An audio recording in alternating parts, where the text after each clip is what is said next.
Bienvenidos amigos de nuevo a este subprograma de entrevistas en su canal preferido, Distrito TV, donde cada sábado por la noche nos encontramos para presentarles a personas que tienen mucho que aportar. Hoy tenemos con nosotros ni más ni menos que a Marcos de Quinto, que como bien saben fue vicepresidente de Coca-Cola, fue también un empresario ejecutivo con un largo recorrido empresarial, que además también hizo incursiones en política, en Ciudadanos, fue diputado en el Congreso español y también, nadie sabe cómo, pero saca tiempo para escribir libros, el último de poesía, pero tiene otro que ha dado mucho que hablar, que tenemos aquí hoy con nosotros, desde Notas desde la Trinchera, con él vamos a hablar a lo largo de estos próximos 50 minutos. Ya saben, entrevistas sin filtros, preguntas no pactadas, respuestas libres, comenzamos.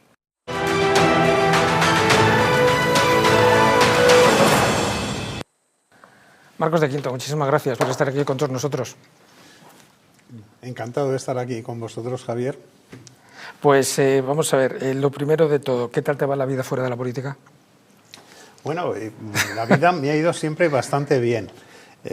Fuera de la política, dentro de la política y de nuevo fuera de la política. Yo siempre digo que entrar en política para mí ha sido la tercera decisión mejor de mi vida. ¿La tercera? Sí, la segunda es salir de la política.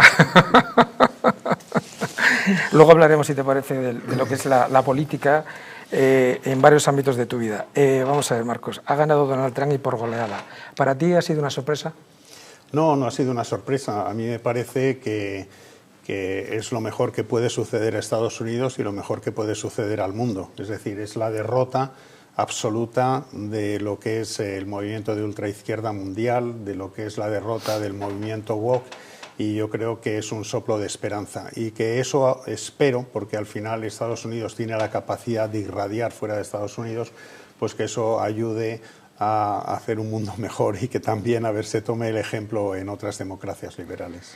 Estás hablando ahora de lo que es el mundo woke. Luego te voy a preguntar sobre todo por la Agenda 2030, pero si me lo permites, este hombre ha recibido una campaña brutal, legislativa, ejecutiva, sobre todo la prensa, le han deshumanizado y aún así ha sacado unas cifras récord. De hecho, esta semana pasada ha salido las cifras definitivas.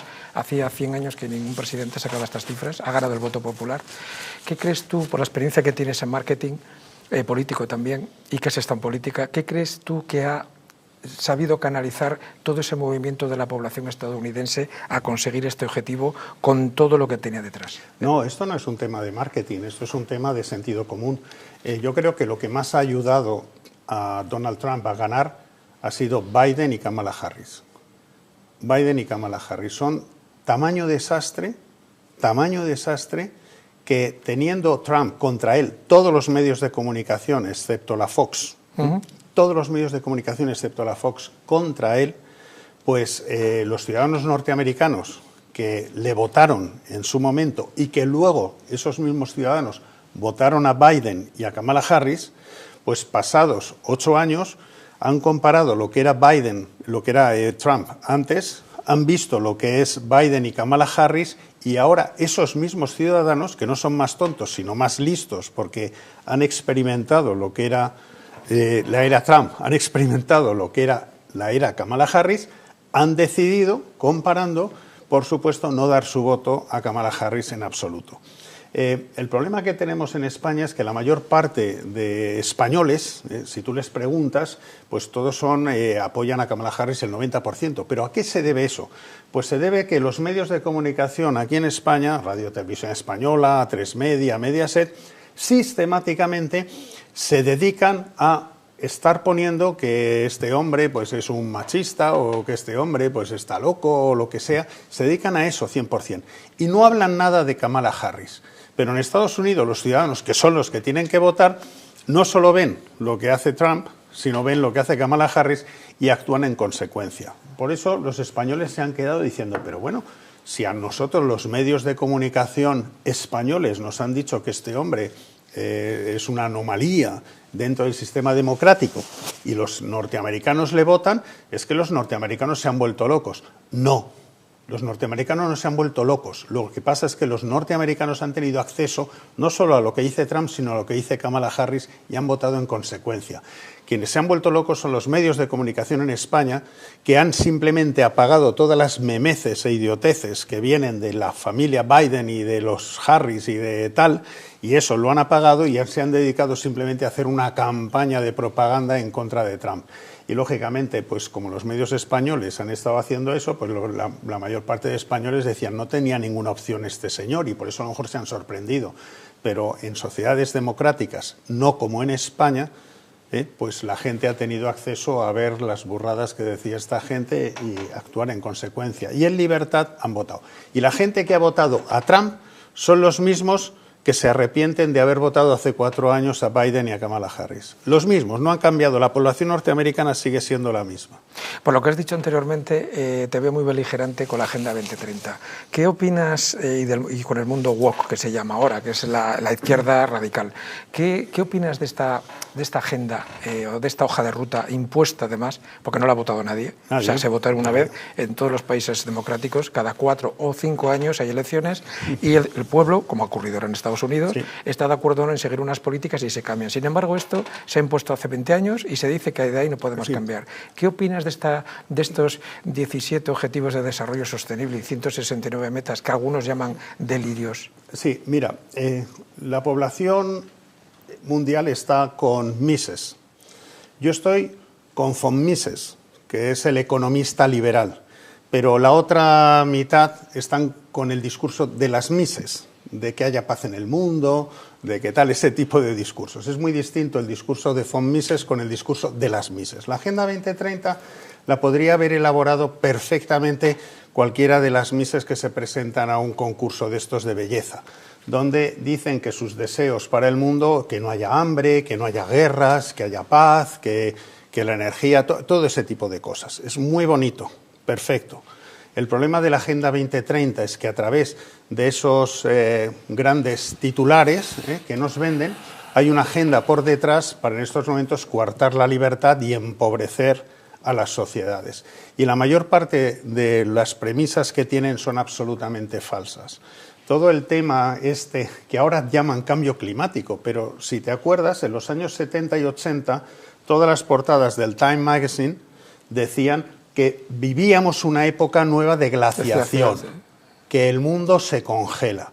Esa era la alarma y en estos momentos, no lo tengo aquí, me encantaría que vosotros hicierais un recopilatorio y lo pudierais poner, portadas de que el planeta se congela. Yo me crié, si me lo permites, con Félix Rodríguez de la Fuente y Félix Rodríguez de la Fuente hablaba de la glaciación y parece ser que dicen que es la persona que más sabía de todo esto de la historia. Pero bueno, él no era un científico, era un divulgador que lo hizo muy bien, por supuesto.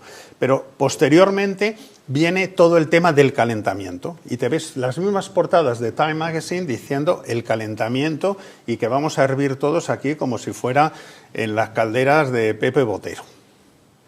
Y a que ya no se habla del calentamiento global, ahora se habla del cambio climático, porque es falso. Nos han estado invadiendo de falsedades. El Club de Roma, cuando decía que para los años 90, cuando hicieron su informe, no sé si eran los años 60, 70, 68. Que para los años 90 no habría alimentos para la población. Al Gore decía que los polos se iban a derretir. Bueno, la superficie del Ártico ha incrementado en 5.000 kilómetros cuadrados. Es decir, todas estas barbaridades las hemos estado escuchando y nunca se ha producido nada. Son como Nostradamus de todo a 100. Y resulta que efectivamente el cambio climático, que ya es lo que han llegado, existe, claro que existe. Nadie niega el cambio climático. Lo que se niega es que sea la mano del hombre la que esté haciendo ese cambio climático. Y de hecho, por poner un ejemplo, una de las grandes cosas que se han descubierto es que en Suiza hay un glaciar que se está deshelando. Este glaciar se deshiela y de repente ese glaciar que se ha deshelado ha dejado ver que debajo de él había una calzada romana. Luego, ¿los romanos hicieron esa calzada por debajo del glaciar o es que en la época de los romanos no había glaciar? También en estos momentos se han encontrado que había vino en muchos países nórdicos. Quiere decir que entonces la climatología de aquellos países permitían que hubiera vides, cosa que en la actualidad no. Luego, el cambio climático sí existe, ha existido siempre. Lo que no ha existido es la imbecilidad en estos momentos que nos están llevando determinados intereses políticos y económicos para hacer de ello un negocio. Ese es realmente el problema. Claro, resulta que dices, no hay un consenso científico. Mentira. Es absolutamente falso. Hay un documento firmado por 1.600 científicos, entre ellos creo que 3 premios Nobel, que dicen que eso es absolutamente falso. Hace 2 años... Sin embargo, si hay 50 a los cuales se les da mucho más altavoz en los medios de comunicación, pues esos 50 pesan más que 1.600. Pero es absolutamente falso. De hecho, la cantidad de carbono que hay en la atmósfera en la actualidad es el 0,04. 0,04. Hubo épocas donde el nivel de CO2 en la atmósfera fue del 15%, no sé si el Pleistoceno o lo que sea. Gracias a eso fue el gran desarrollo de todas las plantas dentro de lo que es el mundo. Si de ese 0,04 bajáramos a un 0,02, peligraría la vida de las plantas, porque el CO2 es el alimento de la vegetación y gracias a eso el mundo funciona. Luego, toda esta tamaña estupidez es lo que hay que darle una vuelta. Luego, está muy bien, me preguntabas por la Agenda 2030, los titulares los podría, como te digo, hacer cualquier Miss. No digo una Miss actual, no quiero decirlo mal, porque en estos momentos ya las Misses en estos momentos pues tienen la carrera de ingeniería y tal, y es muy distinto el perfil de lo que había antes. Luego, perdóname y pido disculpas por recurrir al tópico. Pero, lógicamente, esos titulares están muy bien, pero a través de esos titulares tratan de manipular a las sociedades y a la población mundial. Parece como que ahora de repente ha llegado Trump y ha cambiado todo, pero esto ya se veía venir, porque estamos hablando ahora mismo de este mes de Trump, pero anteriormente ya había estado Bukele. Bukele ha renovado con el 90% de apoyo popular, está Milei, está Meloni, está Orbán, y luego hay otros países en los que el avance de esos liberales que se llaman a sí mismos está siendo lo que se pasa en Alemania, que por cierto ya veremos a ver ahora en las próximas elecciones, lo que ha pasado en Francia, lo que ha pasado en Noruega, lo que ha pasado en Dinamarca.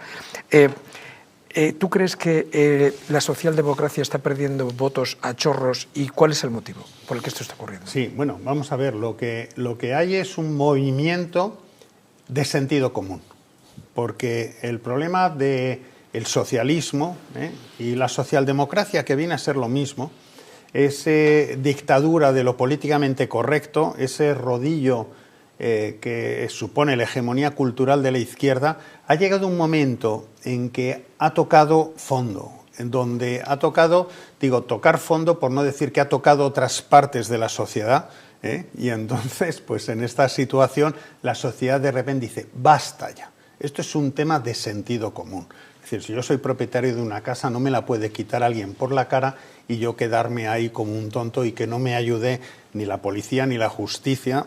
Pues tal. Hay un montón de cosas donde aquí no se puede abrir las puertas a todo el mundo sin pedirle si tiene antecedentes penales o si vienen huidos de la justicia de países de Magreb o tal, o que si son terroristas. Incluso los propios países islámicos nos están diciendo, os están entrando en Europa gente que ni nosotros queremos en nuestros propios países. Es decir, entonces, la idiotez, la estupidez absoluta total de la izquierda ha llegado a un momento en que está destrozando nuestras sociedades, está destrozando la cultura o cómo nosotros queremos vivir y está llevándonos a situaciones de hacernos el harakiri.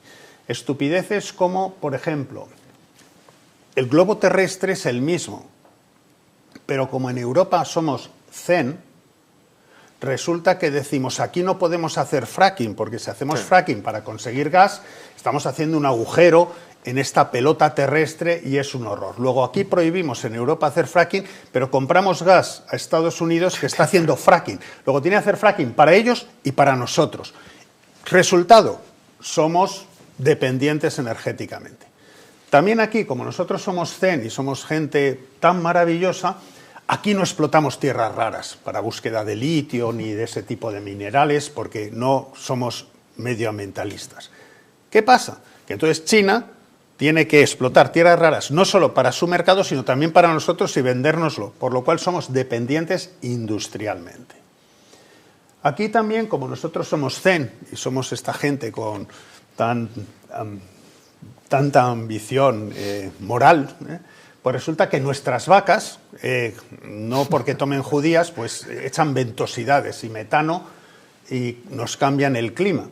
Por lo cual tenemos políticas para ver cómo reducimos nuestra cabaña ganadera. Por lo cual Nueva Zelanda y otros países tendrán que tener el doble de vacas para luego esa carne enviárnosla a nosotros, pero siguen las vacas, ya estén aquí o estén en el otro sitio del planeta, hacen absolutamente lo mismo. Y aquí, como somos zen, pues resulta que no gastamos presupuesto en defensa ni militar, tenemos dos guerras a nuestros lados, tenemos ahí está Ucrania, ahí está en estos momentos lo que sucede en Oriente Medio, y lógicamente nos gastamos el dinero en otras cosas, como en que el hermano del presidente del gobierno pues tenga bastante dinero en Elbas o en otro tipo de cosas, pero no en lo que es defensa. Y tratamos de que la defensa nos la paguen otros, ¿no? Reino Unido o Estados Unidos, los cuales ahora, con Trump, nos va a decir, no, mira, si os queréis defender, los soldados los ponéis vosotros y la inversión vosotros. Y bueno, este es un poco el gran cambio que yo creo que hay que dar, porque Europa tiene que espabilar. Yo soy pro Europa, pero no pro esta mierda de burocracia europea. Creo que me he contenido mucho porque hubiera dicho otras palabras más fuertes. Pues menos mal que te has contenido.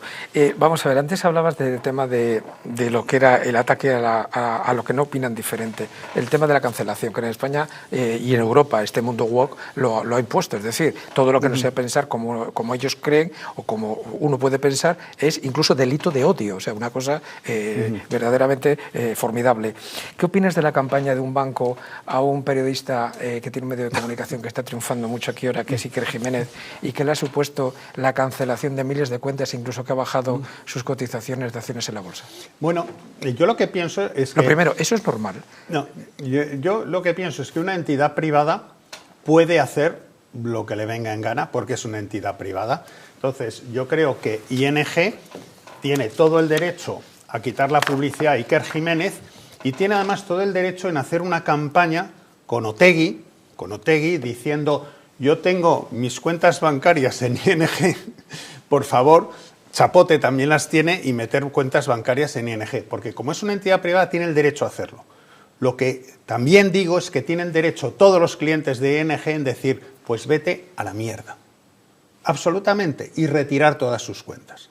Luego, yo no critico que ING tome la posición que le venga en gana, que diga que Iker Jiménez es un periodista basura o un pseudomedio y que le retire la publicidad. Puede hacer lo que quiera ING, pero también ING tiene que saber que la sociedad española y muchos de sus clientes, porque creo que desconoce quiénes son sus clientes, y lo digo porque tengo cierta relación, he tenido el pasado con ING, creo que ellos lo que tienen es un nivel de clientes más o menos gente joven, gente formada, profesionales y que además saben lo que es manejar una banca a distancia. No es el típico cliente que tiene que ir a sellarle la cartillita.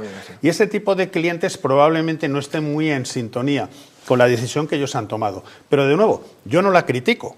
Si yo fuera accionista de ING o yo fuera un directivo de ING, por supuesto, inmediatamente mandaba a la puñetera calle a todos los que han tomado esa decisión, porque perjudican al banco. Pero si el banco ha querido tomarla y el banco no despide a nadie de los que han tomado esta decisión, fenomenal. Lo que te digo, que se atengan a las consecuencias y que no hagan corralito, porque resulta que ayer estuve viendo bastante en redes que hay gente que ha querido retirar sus cuentas y su dinero y han hecho un corralito diciendo la aplicación no permite esta operación, la aplicación no permite esta operación. Pues que no lo hagan, porque eso sí que es ilegal. Si la gente quiere retirar el dinero, que apechuguen. ¿Han querido retirar la publicidad ahí? Que vale. Pero si la gente quiere retirarte en contrapartida el dinero de sus cuentas, tú se lo dejas retirar, pero no lo impidas. Vamos a otra cosa que está pasando en el mundo, que es lo de Javier Milei. Javier Milei le llamaban el outsider también, una persona que decían que era histriónico, que estaba loco. Al final resulta que ha ganado las elecciones, también sorpresivamente, pero ha pasado un año, ha hecho un recorte brutal. De hecho, se dice que la economía moderna nunca se ha visto cosa similar y, sin embargo, las últimas encuestas sigue teniendo el mismo apoyo. ¿Crees que sacará a Argentina hacia adelante, un país que era de los más potentes del mundo y que después de 40 años de latrocinio, por cierto, acaban de condenar a la que fue su presidenta a 6 años de cárcel, 6 años. Y lo dejaron, ese país que era lo mejor que había a nivel económico en esa zona del mundo, en un 57% de pobreza infantil, ¿lo sacará adelante? Sí, yo creo que sí, porque además es que es el único camino. Hay un tema que la gente tiene que entender en lo que es el anarcoliberalismo. Es decir, hay momentos en que tanto la derecha como la izquierda ambos son estatalistas. Es decir, la derecha quiere un Estado muy grande, la izquierda quiere un Estado muy grande. Y lo único que hacen es que cada 4 años se pelean para ver quién maneja ese Estado. Ahora yo manejo este Estado, el dinero, los fondos los doy a mis amigos, a mis afines, y al siguiente 4 años, oye, que ahora me toca a mí, yo ahora cojo y el dinero se lo doy a mis amigos, a mis afines, etc. El liberalismo y el anarcocapitalismo es otra liga, es otra división, no son centristas, es decir, no queremos un Estado grande, el dinero está mejor en el bolsillo de los ciudadanos, no hay que quitárselo, y lo que queremos es un Estado pequeño y reducido. Milton Friedman, de hecho, decía que lo único que se tiene que ocupar el Estado es de la defensa nacional, de la seguridad interior, de la justicia y de determinadas leyes. Ningún otro servicio, no interferir en la libertad económica y en la libertad de las personas, absoluto respeto a la propiedad privada.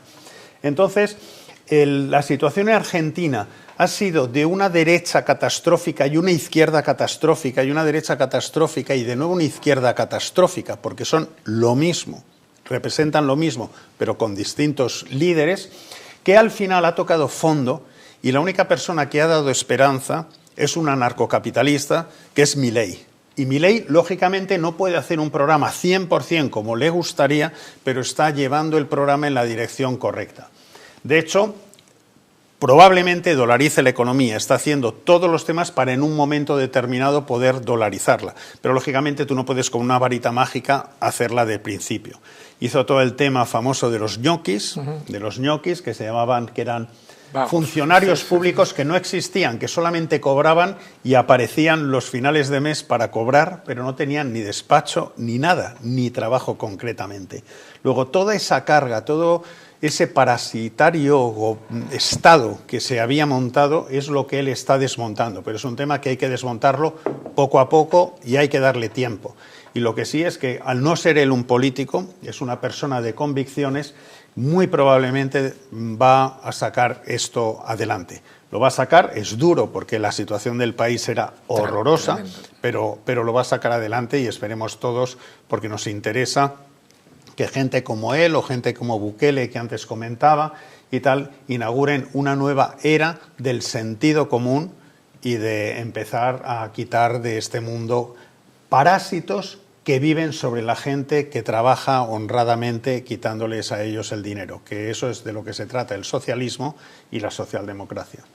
Ahora estabas hablando que lo que buscan estos grupos, que no son anarcos, este nuevo liberalismo, neoliberalismo, que se está imponiendo en gran parte del mundo, quieren tener el Estado para luego repartirlo entre ellos. Vale. A raíz de lo que ha pasado, por desgracia, en España en las últimas semanas con el tema de la DANA, bueno, gota fría, ahora llamada DANA, también por cambiar el lenguaje, el Estado, no vamos a entrar en dinámicas de si el Estado central, autonómico, municipal, el Estado, ¿tú crees que ha estado a la altura para los impuestos que se pagan los ciudadanos que lo han pasado tan mal? Para nada, para nada. Y de nuevo, no entro yo en estos momentos en un tema partidista. Respecto a lo que ha pasado últimamente, hay 3 áreas de responsabilidad. 3 áreas muy diferenciadas.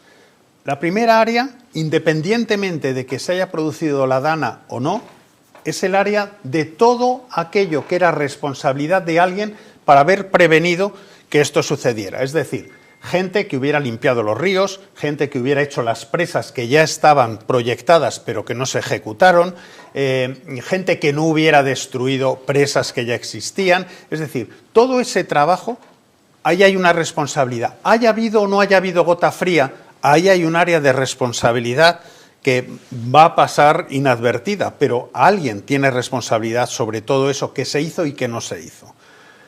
Incluso en ese área había gente que hasta decía que había que destruir las nuevas canalizaciones del Turia en Valencia y tal. Luego ahí hay responsabilidad. Entonces, lo estoy quitando respecto a la catástrofe. Eso es anterior a la catástrofe y eso es, hay que analizarlo y hay que encontrar quién tenía responsabilidad.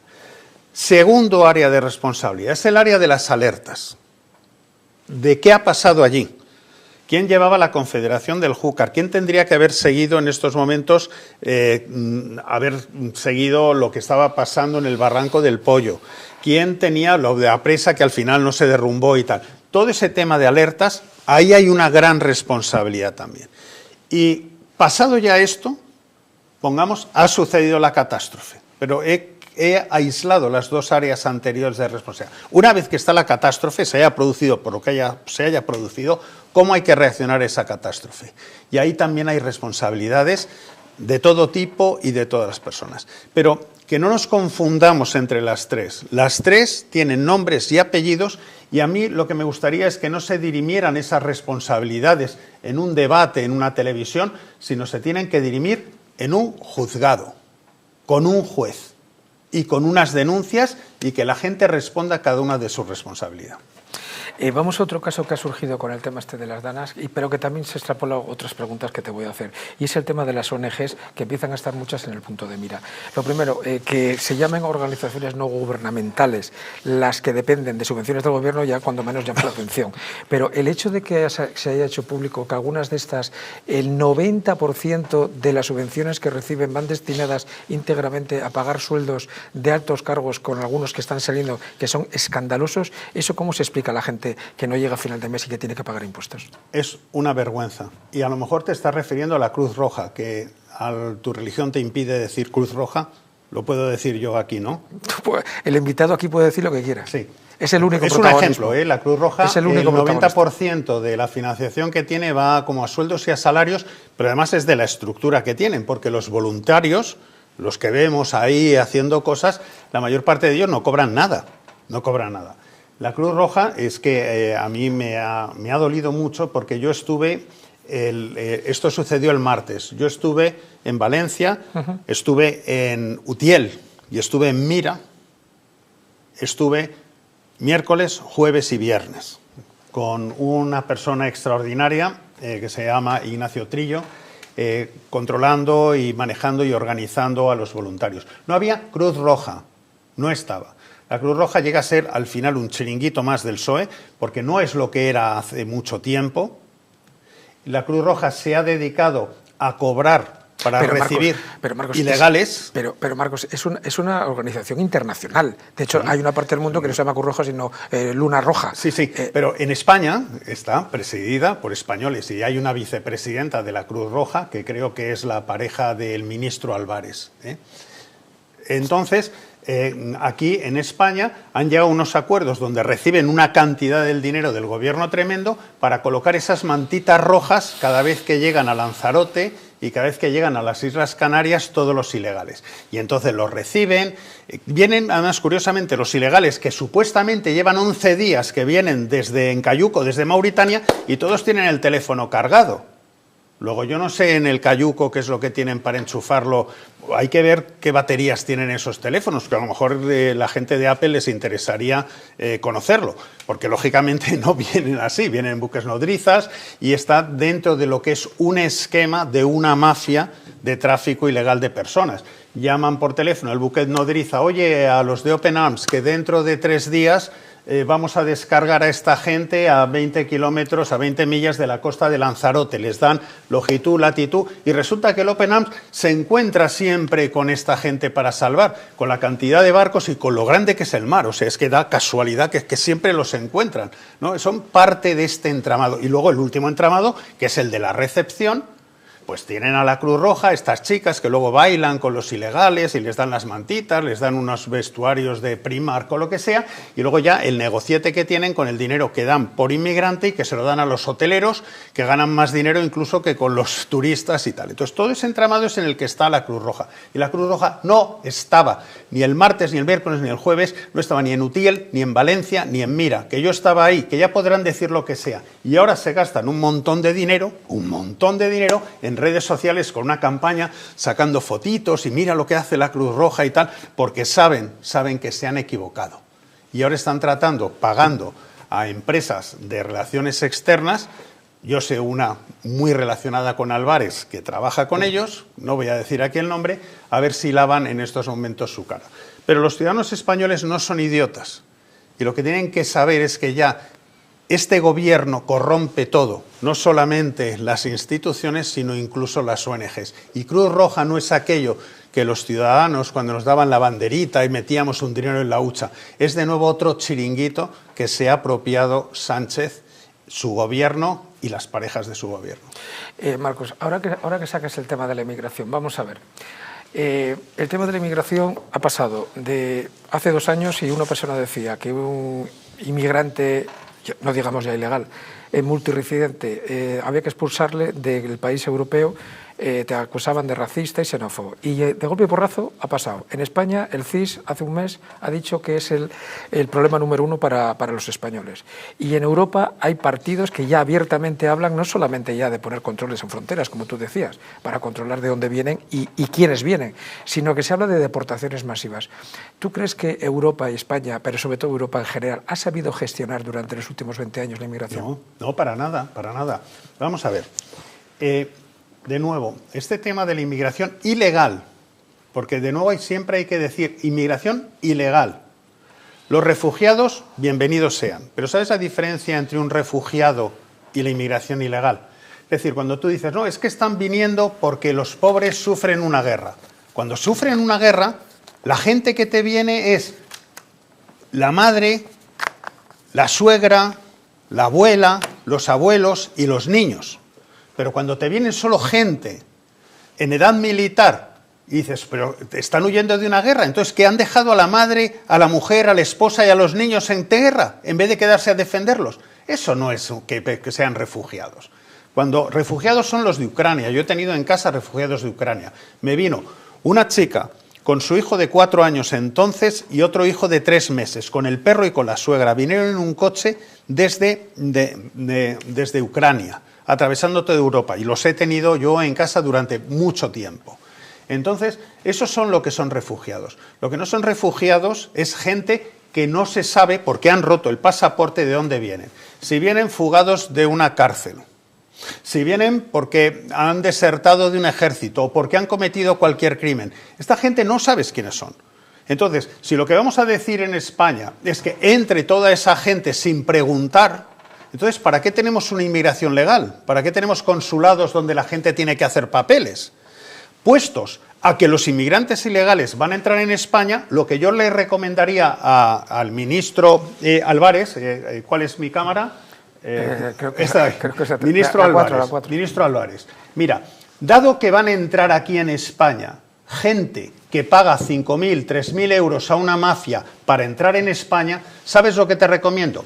Vete a las costas de Senegal, vete a las costas de Mauritania, coloca unos chiringuitos que ponga Ministerio de Exteriores y ahí que la gente nos pague, te pague a ti los 3.000 euros y los traemos en barco. Luego no tienen el riesgo del cayuco y por lo menos los 3.000 euros nos los quedamos los españoles y no las puñeteras mafias con las cuales estáis colaborando.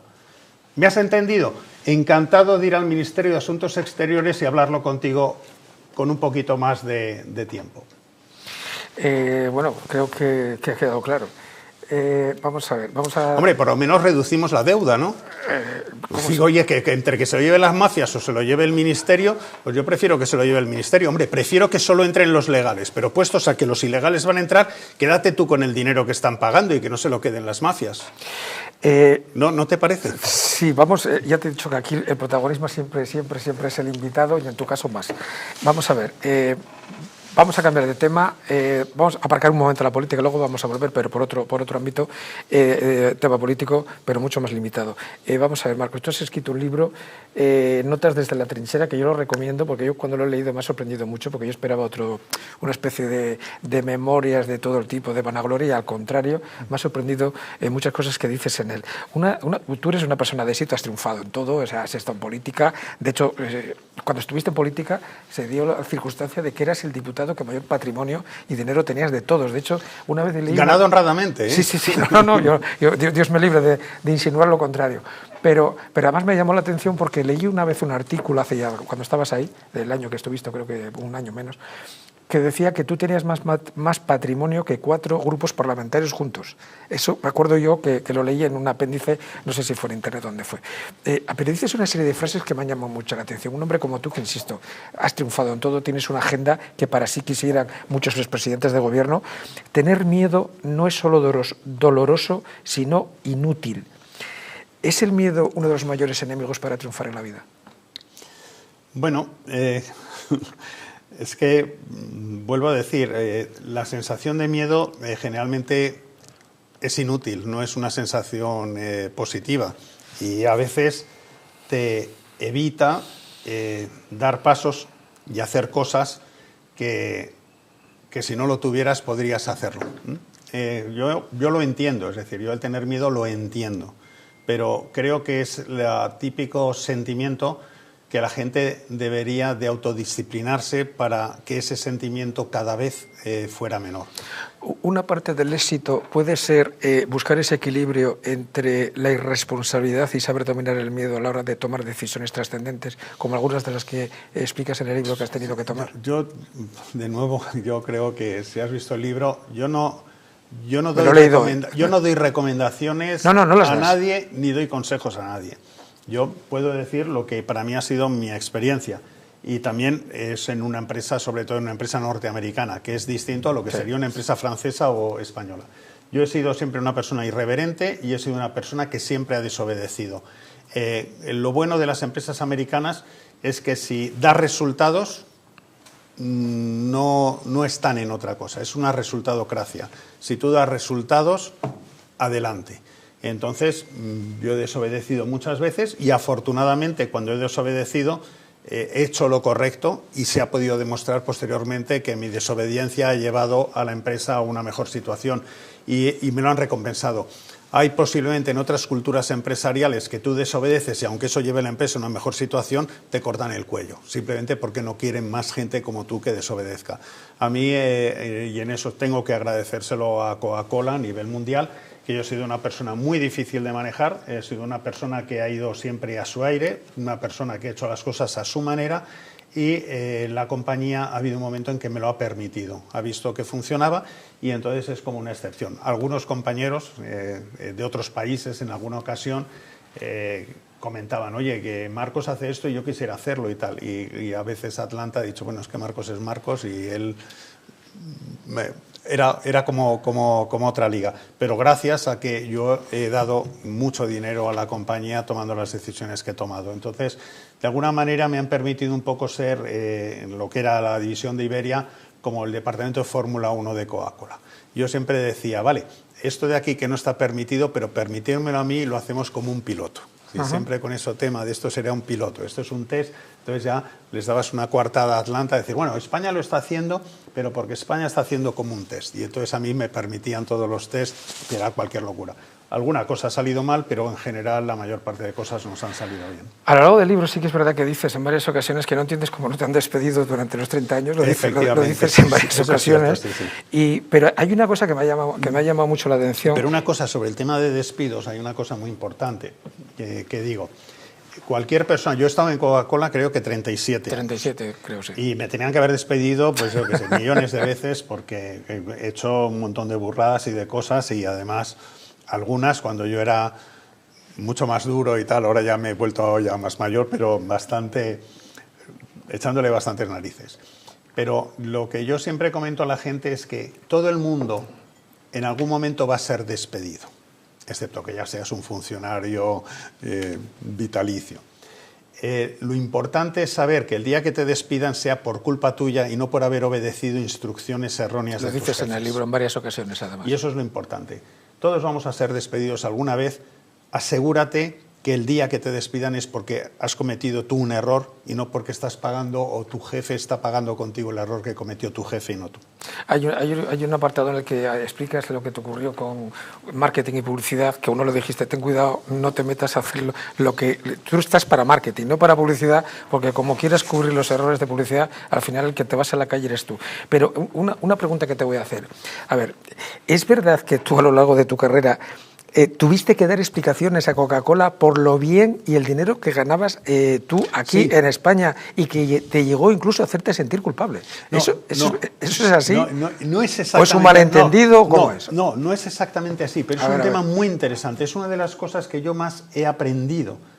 Generalmente, cuando tú tienes unos buenos resultados, tú ibas a Atlanta todos los años, por octubre, noviembre, a presentar el business plan del siguiente año. Y entonces ibas diciendo, mira qué bien me ha ido todo, mira qué maravilla y tal, y ibas muy sobradito porque venías con muy buenos resultados.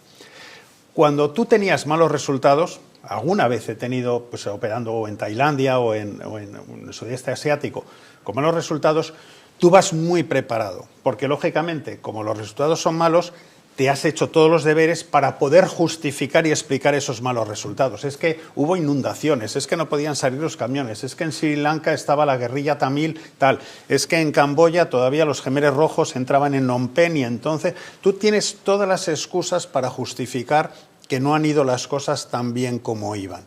Pero cuando van bien, no tienes excusas, no te dedicas a decir por qué voy bien porque lo he hecho yo muy bien. Entonces, una vez, esta anécdota es que en Atlanta me dijeron, no, ha sido fenomenal, pero explícanos por qué. Y entonces me hicieron una pregunta, yo tal, no lo tenía preparado, y la verdad es que yo no lo sabía. Iba bien y digo, ¿y para qué me van a preguntar? Y me hicieron repetir, volverme y volver para poderlo explicar. Fue para mí un gran aprendizaje, porque la gente siempre dice de aprender de los errores. Eso es una chorrada. Lo que hay que aprender es de los aciertos para poderlos repetir. ¿Por qué los Beatles han tenido ese éxito? Nadie lo entiende. Si se entendiera, se podrían replicar muchos Beatles y hacer lo mismo. Entonces, al final para mí fue una gran lección porque a partir de ahí hicimos lo que era el marketing variance y yo aprendí en esto. Yo soy económetra de formación, tenía un departamento de investigación de mercados de maravilla. Digo, vamos a partir de ahora a entender cuando nos van bien las cosas, ¿por qué es? Para ver qué podemos replicar. Y no utilizamos los departamentos de investigación simplemente para justificar que no ha sido culpa nuestra que haya malos resultados, sino ha sido culpa de otros. Pero cuando hay buenos, también queremos hacer un debriefing de esos resultados. Y a mí me gustó eso porque me abrió muchísimo los ojos. Es muy importante entender por qué te va bien. Pero generalmente, ya te digo, si te va bien un programa a ti de televisión, al final dices, bueno, yo es mi carisma y que soy muy bueno. Si va mal, dices, es que estaba en una franja horaria mala, que está mal, o sea, te lo buscas. Pero el otro, si va bien, tú no te preocupas si estaban muy bien hechos los logos o lo que sea. Dicen que el triunfo es propio y el fracaso tiene muchos padres, ¿no? Ya les dije que iba a ser un placer estar en esta conversación. Vamos un momentito a publicidad y continuamos dentro de un minuto solo. Bueno, te he dado titulares, ¿eh? Sí.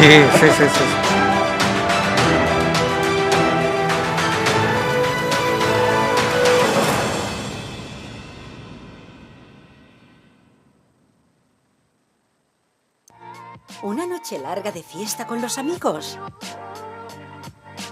¿Has terminado cansado y con una copa de más? Ahora en exclusiva en Naturhaus, Staff Detox. El remedio que acaba con esas resacas eternas del día siguiente. Acércate a tu tienda más cercana o visita naturhaus.es. ¿Te molestan las manos al realizar las tareas diarias? Frente al dolor, utiliza los guantes de Relax Quantum Nanotech. Innovación revolucionaria en la lucha contra el dolor y la rigidez. Con sesiones de 20 minutos, los guantes aportan masaje, vibración y también calor, proporcionando alivio medio del tormento. Puedes adquirirlos con unos consumibles impregnados de sustancias naturales antiinflamatorias que, si se ponen durante la sesión, pueden aumentar el beneficio del guante. Olvida los engorrosos baños de agua caliente y las cremas antiinflamatorias. Libérate con los guantes de Relax Quantum Nanotech.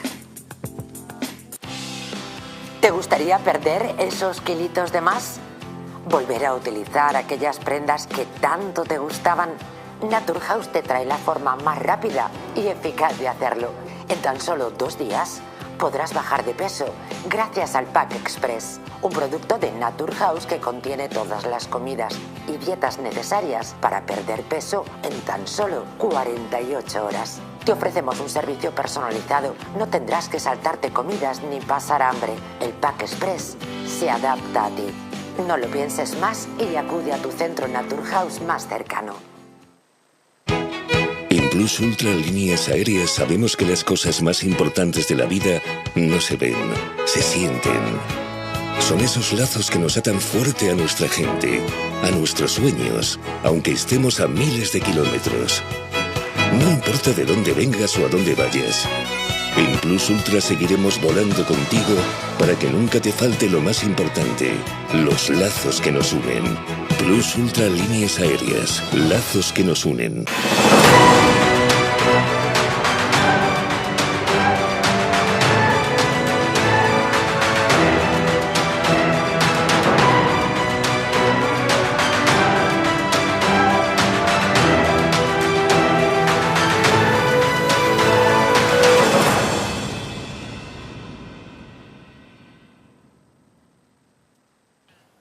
Continuamos, amigos, con Marcos de Quinto aquí en su programa de Distrito Televisión, Entrevistas en el Distrito.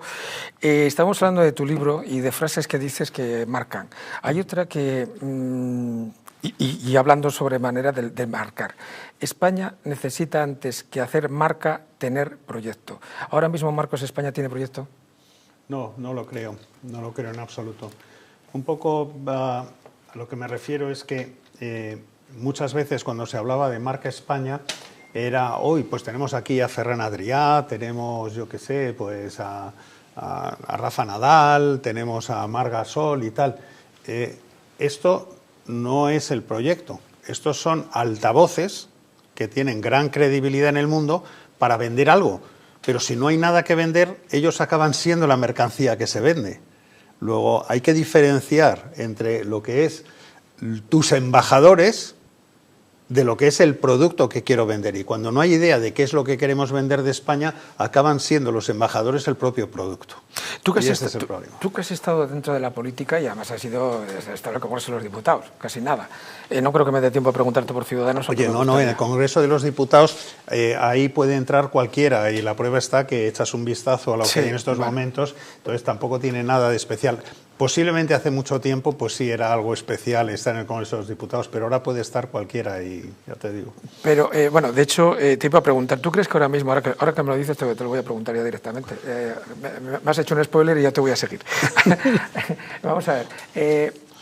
Uno mira el Congreso de los Diputados y a veces da pavor. O sea, gente que no ha tenido ningún tipo de experiencia laboral, ni pública ni privada, que algunos el único que han hecho en la vida ha sido medrar dentro de las juventudes o de las nuevas generaciones o de los distintos partidos políticos, y de golpe y porrazo son secretarios de Estado, ministros, directores generales, consejeros, concejales, con presupuestos algunos millonarios.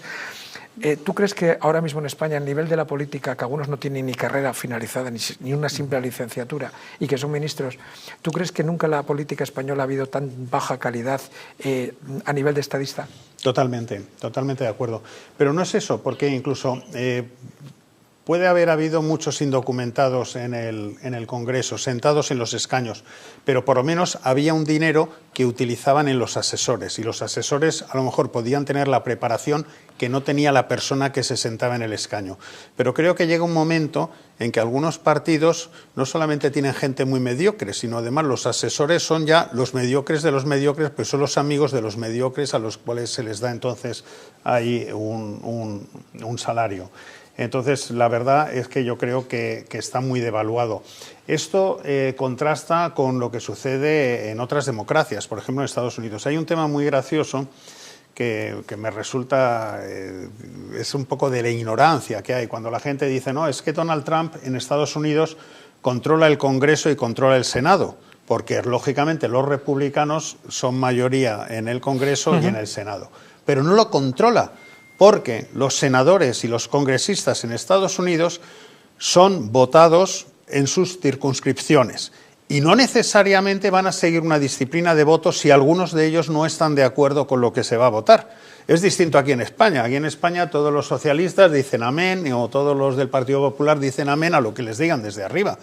Eso sí es un control y por eso muchas veces la gente pensando que hay mayoría republicana en el Congreso y en el Senado dice no es que Donald Trump tiene control de eso. No, porque son democracias mucho más serias que la nuestra, donde las listas no son cerradas, son listas abiertas y un senador y un congresista norteamericano se debe a su gente y se debe también a lo que es su criterio. Y entonces esa disciplina de voto no se produce en la misma medida que se produce aquí en España. Por lo cual también para en listas abiertas ser elegido en Estados Unidos, congresista o senador, tú te tienes que batir el cobre y tú tienes que ser una persona que tu gente en tu circunscripción te respete, te admire, te preocupes de ellos y que ellos te voten. No como aquí, que como la gente vota unas siglas, pues le da igual que sea un imbécil, tal, yo voto al PP o yo voto al PSOE y entonces pongo mi papeleta. Y no conozco ni al número 1, ni al 2, ni al 3 de Palencia, ni de Zamora, ni nada. Pero como es PSOE, como es PP, pues yo les voto. Y entonces pues te encuentras en estas situaciones. Eso es más difícil si hubiera un sistema distinto y más evolucionado. Yo espero que en España eso se pueda producir. Marcos, tú que conoces, bueno, has vivido en Tailandia, has vivido en Estados Unidos, has viajado prácticamente por todo el mundo, muy cerca de tu gran pasión, que es el desierto. ¿Cómo le explicas a alguien que viene a España que hay políticos sentados en el Congreso de los Diputados que odian a España, que odian su bandera, que odian su himno, que odian su historia cuando no hablan mal de ella y que abogan por destruir el Estado, siguen sentados ahí? Todo está pagado por los que verdaderamente quieren al país. ¿Cómo se puede explicar esto a una persona, a un extraterrestre que venga y aparezca aquí? Sí, porque hay una ley electoral que en su momento se hizo así para dar satisfacción a las minorías y esa ley electoral permite que gente que quiere no defender a España, sino defender a un trozo de España, en vez de defenderlo en el Senado, que sería la Cámara Territorial, utilizan el Congreso para defenderlo. Y eso siempre se ha aceptado. Ese es el gravísimo error de nuestra democracia, que es un error que cuando ha gobernado el Partido Popular, pues el Partido Socialista ha dicho que era un error, pero cuando se ha beneficiado eso el Partido Socialista, pues entonces los otros han dicho que es un error. Aquí lo importante hubiera sido que en un momento determinado, cuando había en 2019, antes de noviembre de las siguientes elecciones, se hubiera podido hacer un pacto por 2 años entre Ciudadanos, que tenía creo 57 diputados, entre el PP y el PSOE, para decir, oye, ¿por qué no nos hacemos un pacto entre los tres? No Ciudadanos o PSOE o no tal, sino los 3 partidos, hacemos una modificación de la Constitución. Solo 2 años, pues luego ya nos peleamos y volvemos a hacer elecciones, pero hacemos las modificaciones de la Constitución que fueran necesarias, como por ejemplo el tema de la prevalencia de la mujer o del hombre respecto a la mujer en la corona, etcétera, y también hacemos unas modificaciones de la ley electoral y una vez nos volvemos a separar esta Grossen Coalition y cogemos y tiramos para adelante y de nuevo. Pero esas son oportunidades que se han perdido. Pero mientras en estos momentos estén sobre representadas las minorías y estas minorías antiespañolas, pues esto pues va a ser un desastre. 2 últimas preguntas porque me están diciendo ya que tenemos que ir dejándolo. Una de ellas, ¿cómo se puede pasar de ser vicepresidente de gobierno y tener ministerios, un partido político, a desaparecer? Con el caso de Ciudadanos, en su momento lo que ocurrió. Que pudo llegar un momento en el que... nunca han sido vicepresidentes. No, que pudieron haber llegado. En un momento dado hubo sí. Cuando pues mira, aquellas elecciones que se hablaba incluso de un pacto y al final no se llegó. Mira, es un desastre porque cuando en abril habíamos sacado 57, creo, escaños, hasta noviembre, cuando sucede todo esto, resulta que Ciudadanos estaba a 0,8 puntos del Partido Popular en votos, no en escaños. En votos estábamos a menos de un punto de diferencia en voto popular. Y cuando eso sucede, existe una campaña anti-Ciudadanos que viene tanto de los medios de la izquierda como de los medios de la derecha, todos los medios de la derecha presionando para que Ciudadanos, que había dicho que no vamos a gobernar con el PSOE, para que gobernáramos con el PSOE, para que dijéramos que sí, posteriormente decir la veleta naranja, mirar cómo traiciona a Ciudadanos y tal. Ciudadanos cumplió con sus promesas electorales y además Albert Rivera, creo que se ha visto en redes sociales muy claramente, definió lo que iba a pasar, definió lo que la banda de Sánchez, lo que Sánchez pretendía y lo que iba a hacer. Los ciudadanos prefirieron no votar a quien estaba diciendo la verdad y que estaba cumpliendo además con sus promesas electorales y decidió votar pues a este sinvergüenza.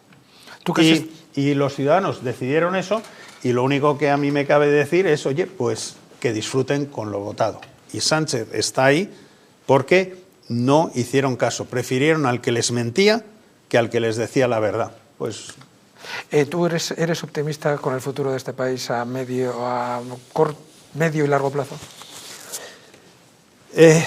Yo a medio y largo plazo soy optimista, porque de hecho yo a lo que me dedico en estos momentos es a tratar de que España sea el país en el que yo quiero vivir y en el que quiero que mi hija, que es mi hija pequeña, pueda vivir, que es una España muy parecida a la que yo he disfrutado y a la que yo quiero que sigamos manteniendo. No quiero otra España, no quiero una España woke, no quiero una España donde mi hija no pueda salir por la noche o no quiero una España donde no pueda comer jamón.